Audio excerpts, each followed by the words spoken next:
Here it is at last, the Helios Tarot forecast for the month, or Tarot Horoscope drawn specifically for your astrological zodiac sign.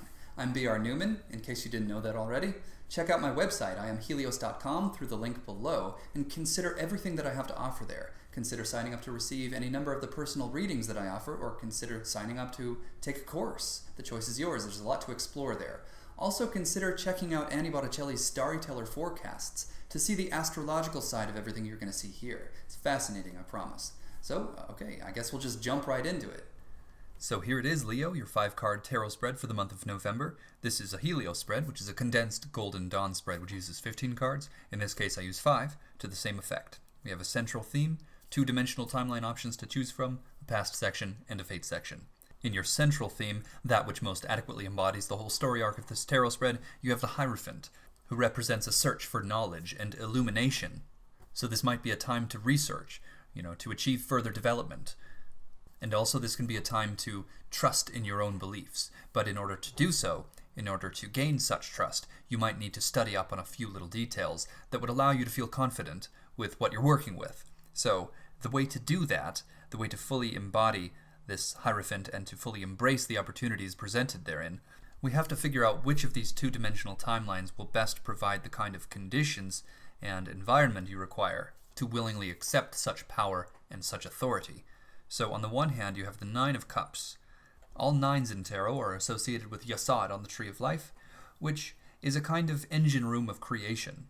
It's really the force that actualizes. It's the final chamber that spirit or potentiality passes through on the way to the kingdom, on the way to Malkuth down in the 10. So through this 9, as manifest through water, in this case cups, this is often the bliss and excitement of celebration. And celebration, of course, does often imply that something has been achieved, something has been completed. And that's in most cases the subject of the celebration. So we would look to the past to figure out what that is, and you have the Eon there. So you have transcended something. You have stepped through a kind of doorway into a new paradigm. You've achieved something great there in your past, so you can figure out precisely what the whole context of this tarot spread is by looking to the areas of success that you have experienced recently in your life, something that you have triumphed over, something that you have realized, some kind of epiphany. You've stepped through into a new way of looking at things, and then now you're faced with this opportunity, the Hierophant, to be an authority on this new perspective, this new vantage point, and then to share that, to teach that, and to learn more about it as you teach it, and everything that goes along with the Hierophant. However, the 9 of Cups, if that is the dimensional timeline that you choose, you would then be essentially celebrating the experience of the Aeon, rather than embracing the opportunities presented by the Hierophant. So you could choose to celebrate what you have already achieved, and you could spend the fruits of these achievements on the celebration, or you could use these fruits, build upon these fruits, and refine them. Use this energy to elevate yourself to a new level, to something, to someone that might be far more useful, and not exclusively as a means to serve, but more useful to your own cause. And that would then be through the alternative dimensional timeline, or we would hope to see that there.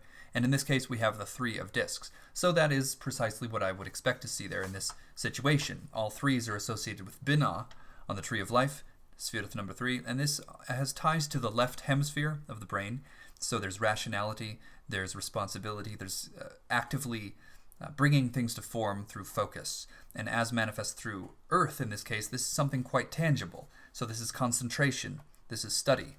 So this is precisely that which I had suggested earlier, that the Hierophant might be calling out a need for greater refinement. You might need to study up on a few things before you can feel comfortable stepping into that kind of authority. So that's precisely what this is all about. It's a pretty simple theme. And this is all leading to the 9 of Wands. So you're going to pass through this engine room of creation anyway, so you don't have to worry about passing up this 9 of Cups opportunity for the sake of the 3 of Discs, just shoring up a few things.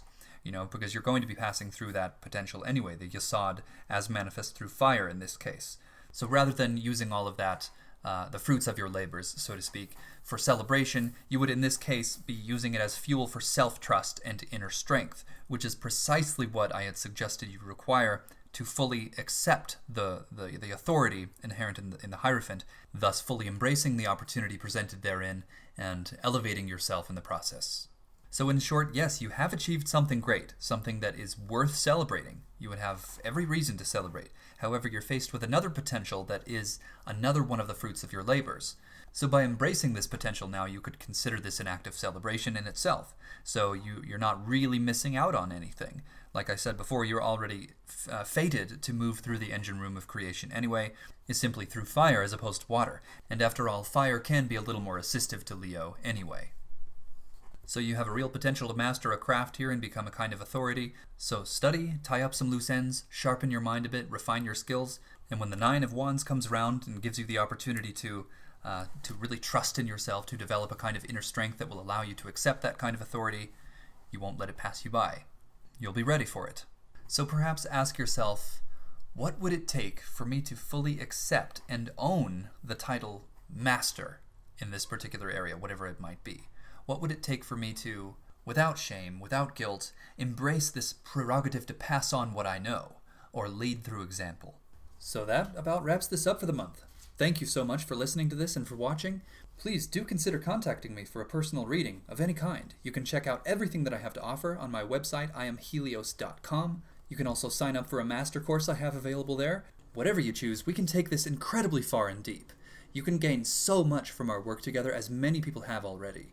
I hope to hear from you soon. Thanks again.